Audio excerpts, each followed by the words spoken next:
کھانا کھا لو نہیں تو بھاؤ آ جائے گا، گندے بچے، ماما کٹی ہو جائیں گے، ایسے کرو گے تو بابا آ جائیں گے ماریں گے، پھر لے لو ورنہ ڈاکٹر ٹیکا لگا دے گا، اللہ میاں ناراض ہو جائیں گے، ٹھیک ہے، گندا بچہ، سب کہیں گے کتنا گندا بچہ ہے۔ یہ سب ہم کرتے ہیں بچوں کے ساتھ، فیئر بیسڈ پیرنٹنگ، اور اس سے کیا ہوتا ہے کہ بچے کے اندر ایک خوف پیدا ہوتا ہے، اور ان کے نروس سسٹم میں ایک سینس آف تحفظ یعنی سیفٹی نہیں پیدا ہوتی، تو جس کی وجہ سے ایک تو ان کو عادت ہو جاتی ہے کہ ہم فٹافٹ ہر کام تبھی کریں گے جب ہمارے اوپر فیئر ہوگا، کسی چیز کا خوف ہوگا، اس کے علاوہ ایک انٹرنسک موٹیویشن ڈیولپ نہیں ہوتی۔ دوسرا ایشو اس سے یہ ہوتا ہے کہ بچے میں کانسٹنٹ لیک آف سیفٹی ہوتی ہے نروس سسٹم میں، اور ہر وقت ان کو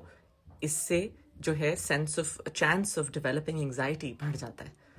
تو ہمیں تھوڑا سا دھیان دینا چاہیے، جو الفاظ ہم چھوٹے چھوٹے بچوں کے ساتھ بھی یوز کرتے ہیں وہ فیئر بیسڈ نہ ہو، خوف بیسڈ نہ ہو،